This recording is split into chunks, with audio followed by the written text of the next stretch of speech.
ما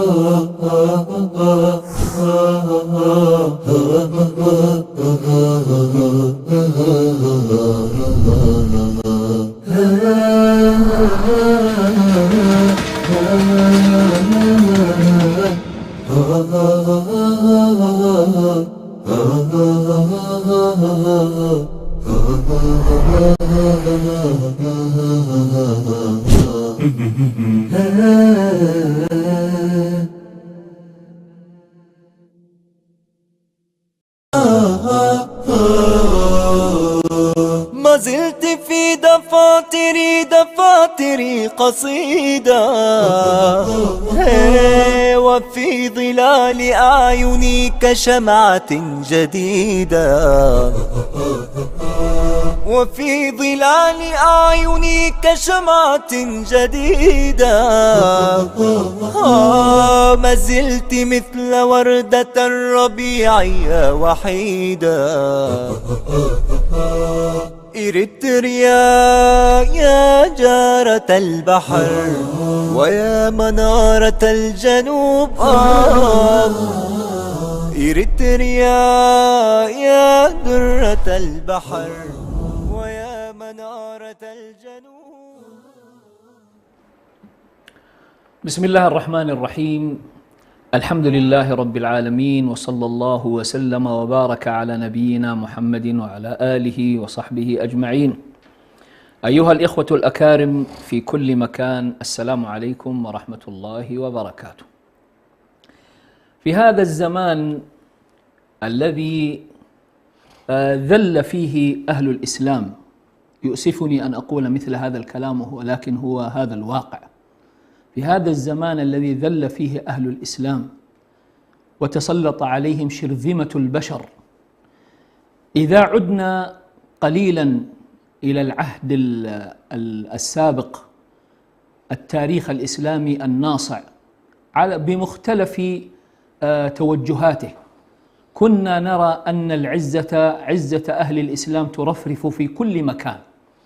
ابدأ من عهد رسول الله صلى الله عليه وسلم، ومر بعهد عمر، ثم عهد الخلفاء الأمويين، ثم عهد العباسيين، ثم أيضا انتقل إلى عهد الدولة العثمانية. في كل هذه الأزمنة كان أهل الإسلام يعيشون العزة في كامل صورها.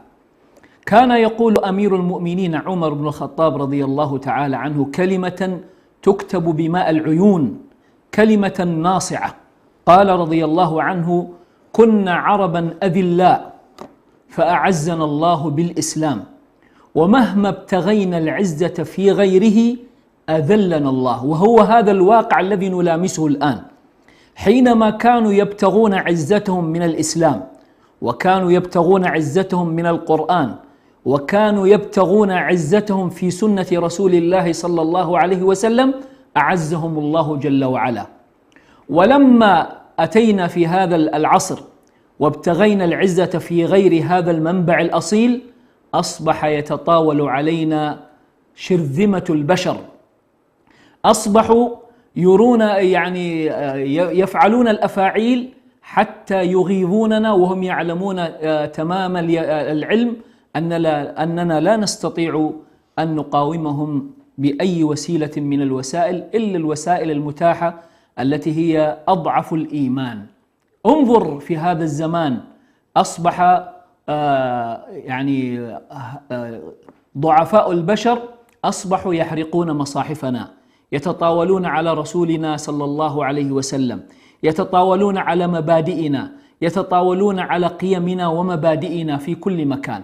هذه هي حلقتنا اليوم. ما زال هذا العمل مستمرا في كل مكان وفي كل زمان، وآخرها ما قام به ذلك العراقي الآثم. مهما كانت ديانته ومهما كانت أصوله، تطاول أمام مرأى ومسمع من العالم في دولة حقيرة، في دولة صغيرة، في دولة السويد، تطاول على هذا القرآن الكريم وأحرقه في يوم هو يعتبر من أجمل أيام المسلمين. في يوم عيد الأضحى أحرق هذا المصحف. هنا في هذه الحلقة سنتداول أبعاد هذا العمل، ننظر إليه من الناحية السلبية وننظر إليه من الناحية الإيجابية. ولا شك أن مثل هذه الأعمال فيها جانب مظلم وهو واضح للعيان، ولكن هناك جانب مشرق ربما كثير من الناس لا يدرون عنه. سنتناول هذه المحاور مع شيخنا وأستاذنا الأستاذ الدكتور حسن سلمان الضيف الدائم لهذا البرنامج. حياكم الله يا دكتور. أهلا وسهلا، مرحبا بك والمشاهدين، أهلا وسهلا. طيب يا دكتور، يعني دائما نسأل ما هي أصل هذه الحكاية؟ لماذا هؤلاء يفعلون هذه الأفاعيل؟ هنا تجد حرق مصحف، وهنا تطاول على رسول الله صلى الله عليه وسلم، وهنا رسوم مسيئة، وهكذا توالت علينا. ما هي أصل، لماذا يفعلون هذه الأفاعيل؟ بسم الله الرحمن الرحيم، الحمد لله رب العالمين، والصلاة والسلام على رسول الله الأمين وعلى آله وصحبه أجمعين. أما بعد، كما تفضلت دائما سؤال لماذا هو من أهم الأسئلة في كل ما يجري على وجه هذه البسيطة. ذلك لأن الله سبحانه وتعالى منذ أن أنزل آدم وحواء إلى هذه الأرض، وأيضا أبعد معهم الشيطان اللعين وهبطا جميعا إلى هذه الأرض، وكانت العداوة واضحة جدا بين آدم عليه السلام رمزا للإنسانية المؤمنة، وما بين إبليس اللعين الذي هو رمز لحالة التمرد على الله وعلى أوامره. وبالتالي هذا الإنسان المكلف واللي هو آدم عليه السلام ما ينتج عنه من أبناء وذرية إما أن يكونوا على منهج الله وعلى هدى الله سبحانه وتعالى، كما قال الله سبحانه وتعالى: فإما يأتينكم مني هدى فمن اتبع هدايا فلا يضل ولا يشقى. والآية الأخرى: فمن تبع هدايا فلا خوف عليهم ولا هم يحزنون، في البقرة. فالناس بعد ذلك كما ذكر الله سبحانه وتعالى في كثير من آيات القرآن مؤمن وكافر. المؤمن هو الذي تلقى رسالة الله سبحانه وتعالى بالتسليم، بالاتباع، بالتقديس، بالتوقير، بأن يرجو رحمة الله سبحانه وتعالى من خلال اتباع هذه الرسالة، وكذلك أن يعمل على إصلاح حياته كذلك من خلال أيضا اتباع نفس الرسالة، لأنه الإعراض عن هذه الرسالة بطبيعة الحال سيؤدي إلى حياة الضنك وإلى المعيشة الضنك. فمن أعرض عن ذكري فإن له معيشة ضنك. لكن هذه طبيعة الابتلاء، فمنكم كافر ومنكم مؤمن، يعني الناس سيكون فئتين. هذه الفئة الكافرة هي دائما على سبيل الشيطان، الرمز الأساسي لها هو الشيطان الذي يعمل جاهدا على حرف مسيرة ابن آدم عن الصراط المستقيم. ولذلك الشيطان منذ الوهلة الأولى قال: لأقعدن لهم صراطك المستقيم. وكأنما سبحان الله قارئ جيد أيضا للمستقبل: ولا تجد أكثرهم شاكرين.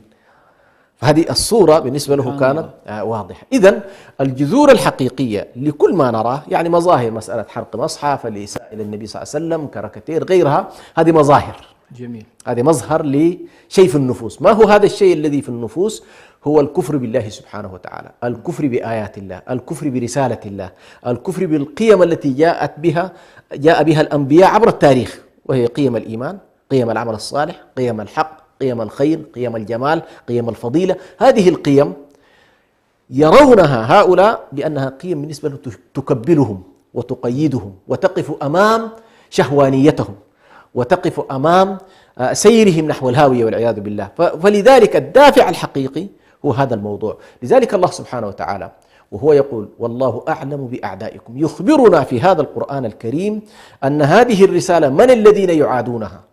الذين يعادونها الكفار، المجرمون، أهل الكفر، أهل الإجرام، أهل النفاق، اليهود، النصارى، المجوس، كل هؤلاء الذين سيكون الحكم يوم القيامة عند الله سبحانه وتعالى عن جميع هؤلاء يعادون هذه. لذلك مثلا الآن لو جئنا إلى من أعداء الإسلام في كتاب الله سبحانه وتعالى اليهود والنصارى، الله سبحانه وتعالى ذكر أوصافهم وذكر حقدهم وذكر بغضهم وذكر حسدهم، ذكر أشياء كثيرة جدا سبحان الله في القرآن الكريم. لكن نحن مشكلتنا الآن في واقعنا المعاصر كما تفضلت، صرنا أول لا نعرف ديننا بشكل صحيح، وبالتالي أيضا لا نعرف من أعداء دين هذا الدين، يعني لأن الله عز وجل في نفس هذا الدين بين لك طبيعة الدين ثم بين لك أعداء هذا الدين.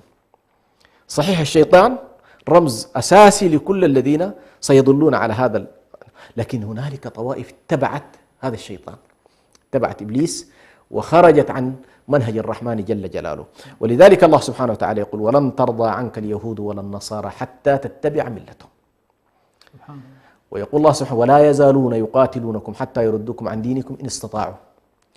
فأنت أمام كراهية ثابتة راسخة لا تتزحزح، وأمام أيضا مع هذا الحقد الدفين وهذا الحسد الذي، لماذا؟ لأنهم مشكلتهم ودوا لو تكفروا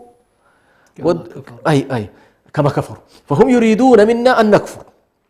وهذا الحسد الذي يغلي في دواخلهم سبحان الله يولد أفعال، سبحان الله. هذه الأفعال تتمثل في أنهم ولا يزالون يقاتلونكم. لاحظ أن الله عبر بأعلى شيء فما دونه طبيعي. صحيح. إذا كان هذا الذي عاداك يذهب إلى اتجاه مقاتلتك بالسيف، مقاتلتك بالسنان، مقاتلتك بالأسلحة التي يمكن أن تفتك بك، فهل تتصور أنه لن يمزق مصحف أو لن يسيء إلى النبي صلى الله عليه وسلم؟ هذه كلها مظاهر في تقديري يجب أن نعرف أن والله طبيعة ما هم عليه من الضلال تنتج لنا هذه القضايا.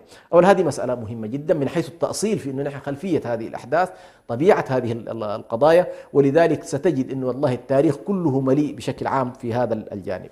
لكن فيما نحن فيه على الأقل خلينا الآن في أوروبا تحديدا منذ القرن بدايات القرن السادس عشر اللي هو 1500 وشوية يعني 13 14 بدأت في مدينة البندقية محاولة حرق المصحف لأنه ترجم في تلك الفترة، فأفتى باب الفاتيكان في ذلك الوقت بإحراق المصحف.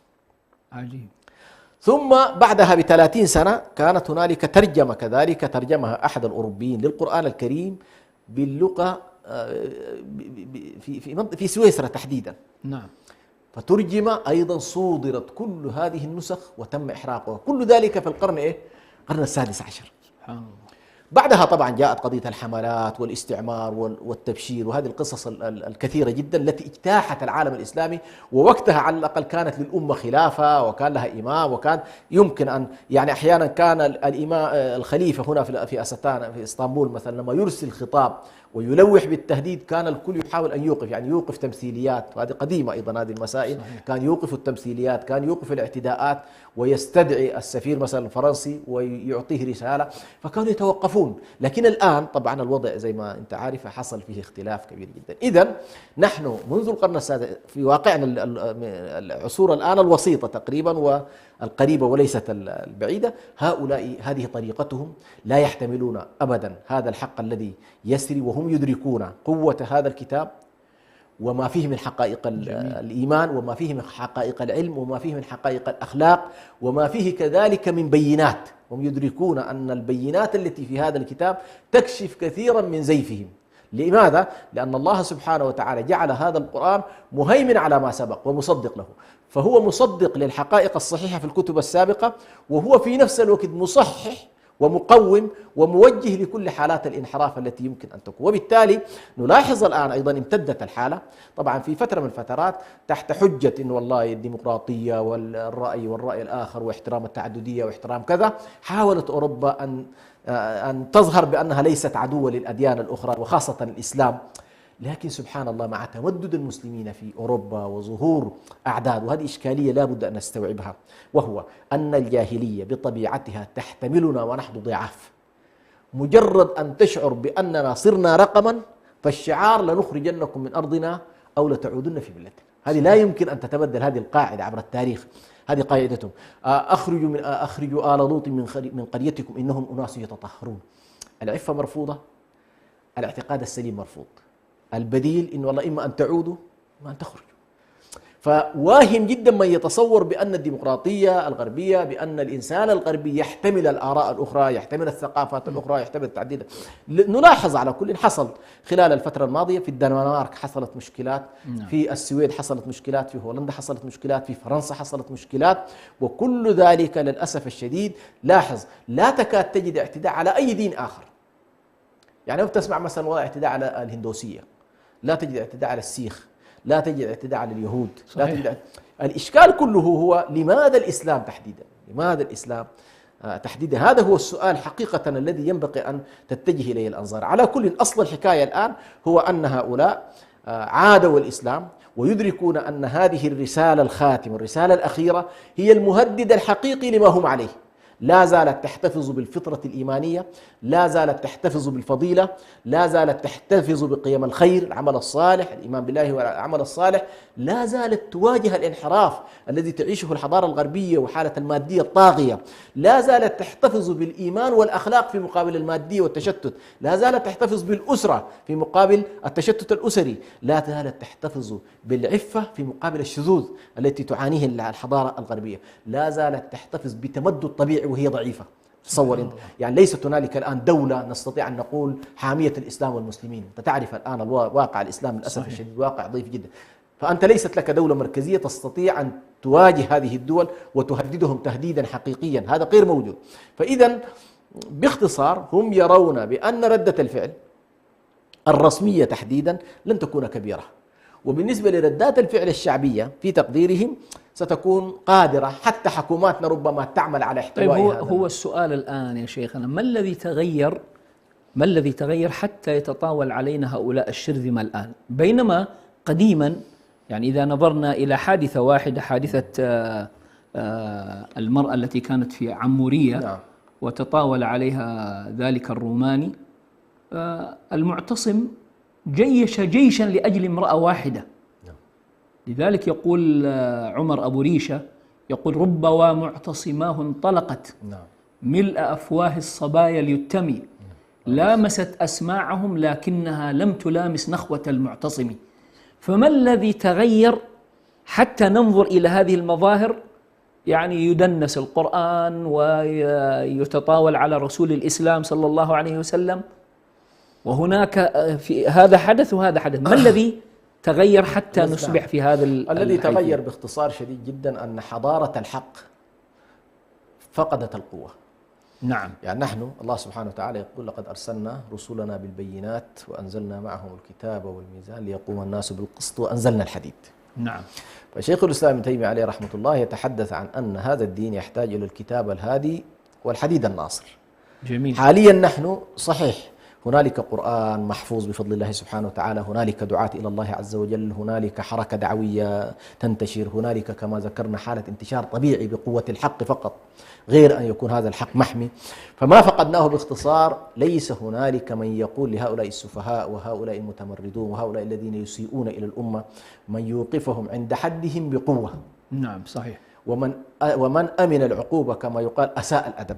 تلاحظ أن أي أمة قوية محترمة دائما، أي أمة قوية لا يتطاول عليها هؤلاء. يعني السويد ما كان لها أصلا أن تتطاول لولا أنها تدرك تماما بأن المسلمين الآن في وضع ضعيف، لا يهددونها ولا يشكلون عليها خطرا. بمجرد الآن رأينا كيف أنه عندما قامت الحرب الأوكرانية هي الآن تسعى بيديها ورجليها في سبيل أن تدخل الناتو حتى تحمي تحمي نفسها. فهي ليست تلك الدولة اللي يمكن تشكل مخاطر كبيرة يعني للمسلمين، لكن مشكلة هذه الدولة أنها تدرك تماما بأن ردة الفعل لن تكون. حتى لا أتكلم الآن عن جيوش وتجريد جيوش، هذه قضية ربما كبيرة على واقعنا للأسف الشديد، لكن حتى المواقف الرسمية الدبلوماسية الاقتصادية لن تجد للأسف الشديد رسميا لن تجد ذاك الموقف المشرف لأمة الإسلام، فهم أمنوا العقوبة وبالتالي أساءوا الأدب. سبحان الله. نعم.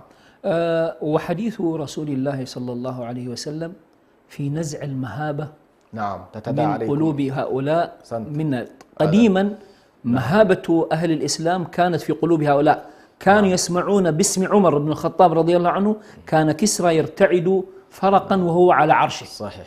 لكن الآن لا يوجد من قيادات الإسلام من يخيف هؤلاء، وليس هناك هيبة يعني توجد في قلوبهم حتى يرتدعوا عن فعل هذه الأمور. نعم. ولذلك تطاولوا علينا. طيب يا شيخنا، هذا طبعا سبحان الله يبين لنا أن الرعب نفسه الذي يبثه الله سبحانه وتعالى في الكفار مرتبط بشعيرة مهمة جدا للأسف الناس المسلمين الآن أهملوها.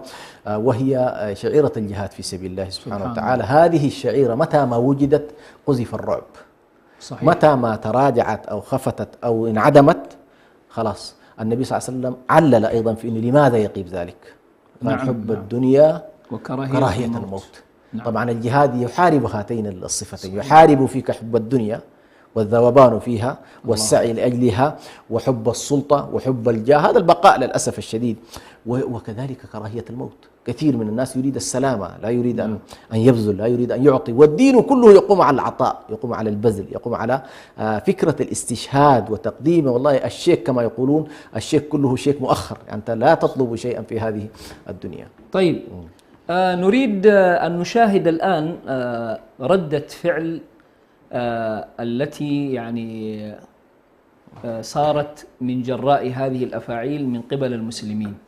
طبعا للأسف يعني قد لا تشاهد ردة فعل كما ينبغي. نحن الآن أكثر من مليار مسلم، لو زأرنا زأرة واحدة لأسمعنا العالم كله، ولكن على هذا الضعف كان هناك ردود أفعال يعني خفيفة طفيفة، بالذات من المسلمين المتواجدين في دولة السويد. المهندس يحيى لو تكرمت أعطينا ما عندكم من مشاهد. ومن شر غاسق إذا وقب ومن شر النفاثات في العقد ومن شر حاسد إذا حسد. بسم الله الرحمن الرحيم. قل أعوذ برب الناس ملك الناس إله الناس من شر الوسواس الخناس الذي يوسوس في صدور الناس من الجنة والناس. بسم الله الرحمن. أيها الإخوة والأخوات، هذا في دولة السويد المسلمون احتشدوا في هذا المكان يقرؤون القرآن ويلوحون بالمصاحف. هي عملية خفيفة ولكنها يعني تعطي انطباع قوي جدا أننا لا نكترث بما فعل هذا السفيه ولا يهمنا ما فعله. وسنشاهد بعد قليل أيضا أن يعني بعض الإخوة العراقيون في العراق كما ترون في ملعب في كرة القدم حملوا المصحف الشريف أيضا استنكارا على ما فعله هذا الذي ينتمي إلى دولة العراق. طبعا أهل العراق فعلوا هذا الفعل يعني حتى يبينوا أننا لا نوافق هذا السفيه، ولو كان بأيدي المسلمين لو كان بأيديهم أن يصلوا إلى هذا المأفون لمزقوه إربا إربا، ولكنهم اكتفوا بهذه الأفعال ليبينوا أن ما فعله هذا السفيه نسأل الله عز وجل أن يعامله بما يستحق، أنه لا يمت إليهم بصلة. تعليقكم دكتور؟ نعم، بالنسبة لموضوع ردة الفعل كما تفضلت، يعني حاول على كل الإخوة في السويد أن يردوا بما هو متاح لهم من الناحية الدستورية، وهو حق التظاهر وحق الظهور بهذا المظهر الذي رأيناه، وإعطاء رسالة على أنه على الأقل والله لا يصمتون، لأن النبي صلى الله عليه وسلم قال من رأى منكم منكرا فليغيره بيده، فإن لم يستطع فبلسانه، فإن لم يستطع فبقلبه. فأقل ما يفعل مثل هذه التظاهرات، رفع المذكرات، الحديث كذلك مع المسؤولين في داخل الدولة، ممارسة الضغوط المطلوبة على في كل ما تتيحه الحالة القانونية في البلد الذي هم فيه، باعتبار في النهاية هم على كل تحكمهم ديار معروفة بطبيعتها. فتأسست هذه الهيئة الآن وتعتبر بفضل الله سبحانه وتعالى من أفضل الهيئات التي تواجه الآن ظاهرة الأقليات، الانتهاكات التي تحصل، مسألة المقدسات، الهجوم على النبي صلى الله عليه وسلم. وربما قادت هذه الهيئة خلال الفترة الماضية من أكثر الجهات التي قادت المقاطعة الاقتصادية في فرنسا، ولاحظنا خسائر هائلة جدا طالت تقريبا الفرنسيين نتيجة هذا الوضع. ورأينا بفضل الله سبحانه وتعالى يعني سوء النية، سوء الأثر الذي وقع على فرنسا منذ ذلك اليوم، يعني كما قالوا منذ أن قال الإسلام في أزمة فإذا بمكر إذا مكر يعني أصبحوا في أزمات، في أزمات متتالية وإلى اليوم يعني هم تجري عليهم هذه الأزمات. لاحظنا كذلك هنالك دول حقيقة حتى أيضا يعني يشار إليها، هنالك بعض الدول التي وقفت وقفة مشرفة، خاصة مثلا الدولة الكويتية تبنت مبادرات بطباعة المصحف وترجمة المصحف باللغة السويدية. أنا أعتقد لو أن السويديين كانوا يدركون أن والله يمكن أن تكون في ردة فعل بهذا الشكل بعيدا، يعني الآن فعلا نحن محتاجين إلى مخاطبة هؤلاء. عندك 55% من الشعب إلحاد، 40% متدين، فأنت محتاج فعلا إلى مخاطبة هؤلاء. عندما يدخل مثلا 100,000 مصحف مترجم باللغة السويدية، أنا أتصور أن ردة الفعل إن شاء الله في داخل هذه المجتمعات ستكون هداية وستكون رحمة وستكون إخراجا لهؤلاء، وربما بعض المسلمين سيحمدون لهذا الشخص الذي فعل هذه الفعلة، إن ردة الفعل كانت بفضل الله سبحانه وتعالى رحمة على هذا الشعب. ونحن حقيقة أيضا ما في شك لا زال المسلمون مقصرين في واجبهم فيما يتعلق بالدعوة إلى الله سبحانه وتعالى. فالكويت مواقفها كانت مشرفة، قطر أيضا كانت لها مواقف لا بأس بها. لاحظنا كذلك المجموعة المسلمة في اللي هو منظمة التعاون الإسلامي تقدمت باجتماع طارئ لمنظمة حقوق الإنسان في الأمم المتحدة، تقدمت بمبادرة في إدانة هذا الحدث، حتى اضطرت مجموعة حقوق الإنسان الدولية في الأمم المتحدة حاولت أن تخاطب الدول كلها في أنه لا بد من تعديل قوانينها في محاولة إيقاف هذا النوع من الانتهاكات. لماذا؟ لأن عندهم قوانين في الأمم المتحدة لها علاقة بقضية الكراهية. نعم. ومحاولة إنه والله الخطاب هم الآن يتكلمون عن خطاب ضد الكراهية. طيب عندما يكون هذا الشخص لا يراعي مشاعر ملياري مسلم وهو يفعل هذه الفعلة، أليست هذه من الكراهية؟ فعلى كل لاحظنا في إنه في جملة من التحركات بغض النظر عن حجمها، لكن نستطيع أن نقول الناس محتاجة أيضا أكثر وأكثر.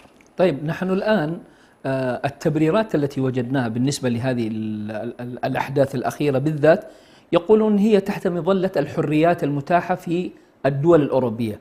السؤال يا شيخنا، هل هذه الحرية هي مطبقة على جميع الأمور؟ يعني سنذكر بعض الأمثلة.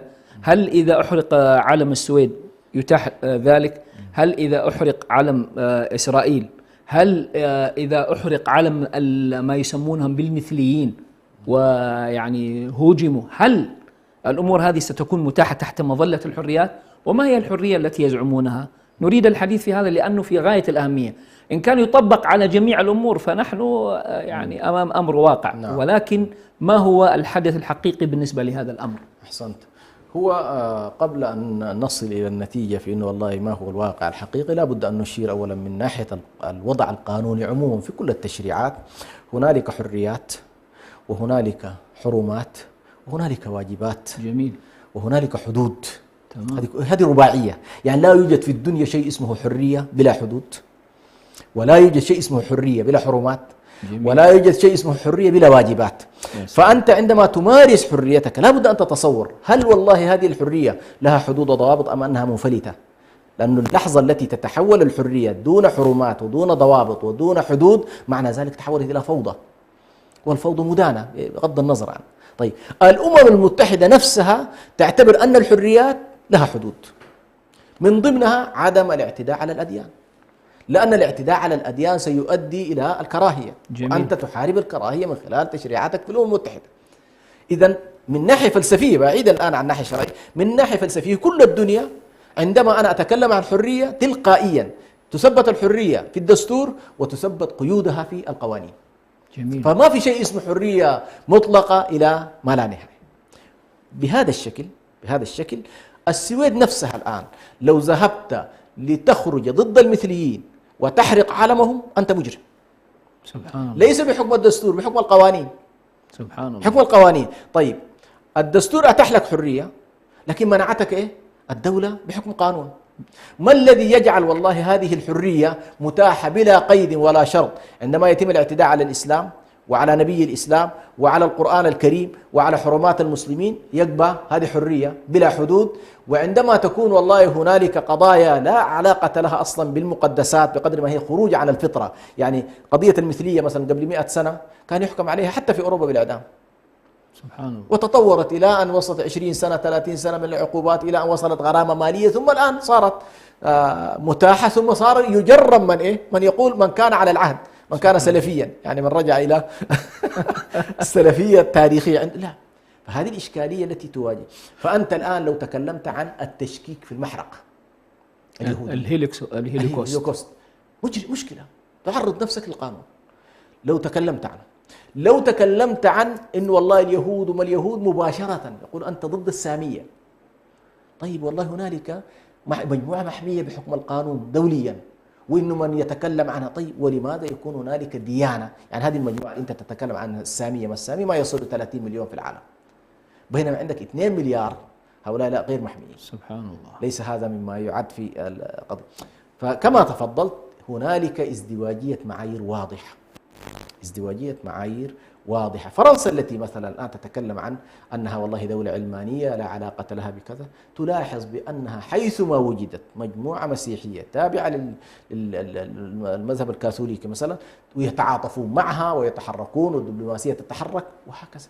هنالك أعداد كبيرة جدا من المدارس الدينية عندهم في داخل فرنسا، تجد الدعم وتجد التأييد، وفي نفس الوقت يقال المساجد والهذا لما تريد أن تشتغل حالة إسلامية يقول لك لا، وتقنق ويضيق عليها. فهنالك للأسف الشديد ازدواجية معايير تمارس بصورة واضحة في أوروبا على وجه التحديد، وبالتالي هنا يمكن أن نقول بأن أوروبا تفقد شيئا فشيئا قيمها التي كانت تتبجح بها في العالم، وتظهر للأسف الشديد تحت مظلة الآن الشعبوية الجديدة اللي هي المجموعات المتطرفة، ما يسمى باليمين المتطرف الذي يتصاعد الآن في فرنسا وإيطاليا والسويد وغيرها. هؤلاء كلما عادوا المسلمين كلما صاروا يجدوا أصوات، وبالتالي تتوسع للأسف الشديد. وبطبيعة الحال هذا سيؤدي بنا مع مرور الوقت، إذا لم يتم تحجيم هؤلاء ولم يتم وضع قوانين صارمة يحول بين هؤلاء والاعتداء على الثقافات الأخرى، الأديان الأخرى، مقدسات الآخرين، فإنه سيؤدي إلى ما كان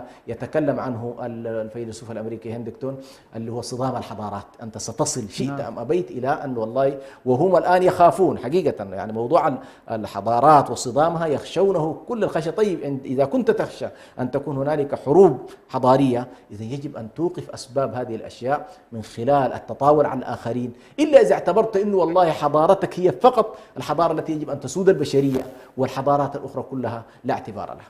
طيب، على كل حال بعد أن نظرنا إلى هذا الأمر بهذا الشكل، الآن ما هو طبعا في البدايات، يعني أنا أذكر حينما كان هناك رسوم مسيئة وما شابه، كان هناك يعني زي ما تقول ثورة عالمية ضد هذا، وخرج في كثير من المسلمين في كثير من دول العالم الإسلامي مظاهرات عارمة ومطالبات وكذا. لكن يا شيخنا كلما يعني عملوا عملا جديدا، يعني أصبحت ردة الفعل أقل فأقل، إلى الآن يعني نظرنا إن الموضوع أصبح كأنه من الأمور المعتادة. أنا ربما رأيت في بعض الدول مثل أندونيسيا، رأيت جمع من المسلمين خرجوا إلى الشوارع بمصاحفهم ويقرؤون وهكذا فقط. طيب، ما هو دور المسلم إزاء هذه الاعتداءات المتكررة؟ ما الذي ينبغي لنا أن نعمله حتى نكون بحق ندافع عن هذا القرآن الكريم؟ يعني ما هو دورنا؟ هل نخرج بمظاهرات عارمة وتدمير، أو ماذا نفعل؟ ما هو دورنا؟ يعني بعض المسلمين يمكن تحتبس هذه الأمور في نفسه ولا يستطيع أن يخرج ردة فعل، فما الذي ينبغي أن يفعله أهل الإسلام؟ صنت أول جزاك الله خير. خلال الفترة الماضية طبعا التي كانوا يعبروا فيها الناس عن آرائهم ويخرجون، لا ننسى أنه كان في هوامش حريات في عالمنا العربي والإسلامي. نعم. وبالتالي كان عندما يتظاهر الناس يجدون المساحة والحرية والتفاعل عموما، ولم تكن السلطات للأسف الشديد يعني ما كانت تلاحقهم كما تلاحقهم الآن جزء كبير جدا من الحملة العالمية للأسف الشديد التي توجه الآن على الإسلام، هنالك قوة محلية عندنا تحمي هذا الوضع. فإذا كان والله بعض الدول تساهم حتى في أوروبا بأموالها في محاولة ملاحقة المسلمين والتضييق عليهم ومحاربتهم. دول معروفة، دول عربية لها نشاط ولها لوبيات الآن في أوروبا، وهمها الأول والأخير التضييق على المساجد، التضييق. تصور أنت عندما دعك أنه يعني هذه الدول مطلوب منها أن تقف موقف إيجابي، أليس كذلك؟ عندما يجدوك أنت تذهب إلى هناك وتدفع لهم أموال لمحاربة الإسلام. فهم يدركون تماما أولا بأن الدول الإسلامية للأسف هنالك فيهم من يحارب الإسلام علانية ولا يبالون في ذلك. إذن هذه. الأمر الثاني كما يقولون القاعدة: ما تكرر تقرر. عندما يجد الإنسان في الشاشة أنت يوميا تجد قتل الفلسطيني، بعد فترة يبقى عندك القتل طبيعي. لا حول ولا قوة. نفس الطريقة هم يكررون حتى يبقى عندك بعد ذلك أن والله حرق المصحف طبيعي، إساءة للنبي طبيعي. فهذا الأمر الذي يتقرر نتيجة عدم الإنكار هو الذي أهلك بني إسرائيل. يعني كان بني إسرائيل في البداية يتناهون عن الأمر، يتناهون فيما بينهم أمرا بالمعروف نهيا عن منكر. بعد فترة مع التكرار صار الصالح يجلس مع الطالح ويقع أمامه المنكر واعتاده. فالله عز وجل قال: كانوا لا يتناهون عن منكر فعلوه لبئس ما كانوا يفعلون. فهذه الإشكالية، يعني ما تكرر تقرر، يعني خلاص اعتاده الناس وصار على كل مألوف بالنسبة له. قضية ما الذي ينبغي علينا؟ أنا في تقدير الذي ينبغي علينا كثير، لكن خلينا نبدأ أول شيء بالحكومات باعتبارها فعلها هو المؤثر. صحيح. يعني الفعل الحقيقي الذي يمكن أن يؤثر ويكون له فعلا موقف جاد هو الفعل الرسمي. أنا في رأيي الفعل الرسمي مطلوب منه أولا محاولة تقديم منظمة المؤتمر الإسلامي، منظمة التعاون الإسلامي، الذهاب بتقديم قانون يجرم الاعتداء على الأديان وخاصة الإسلام. يعني نحن الآن ما عندنا أصلا مصلحة لا دينية ولا أن نهاجم اليهودية ولا أن نهاجم النصراني مثلا، ولا أن نسيء إلى موسى ولا أن نسيء إلى عيسى، بالعكس هذه إذا فعلناها كفرنا. صحيح. إذا نحن في ديننا لا نعاني إشكالية تناقض مع فأهل الكتاب ديانهم مع أنها محرفة لكن مقرة أنهم والله هم أهل دين، لا نسيء إلى رسولهم ولا نسيء إلى مقدساتهم. طيب، مطالب إنه والله تحمى الأديان.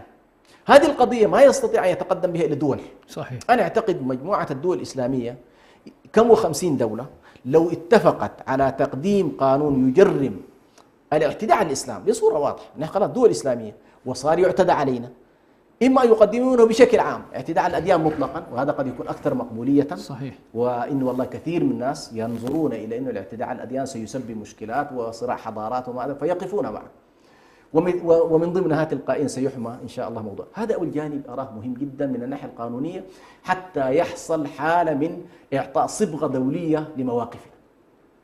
هذه الجزئية. الجزئية الثانية أيضا تعمل هذه الدول على تعزيز قوانينها بأن والله تجرم هذا السلوك هي نفسها.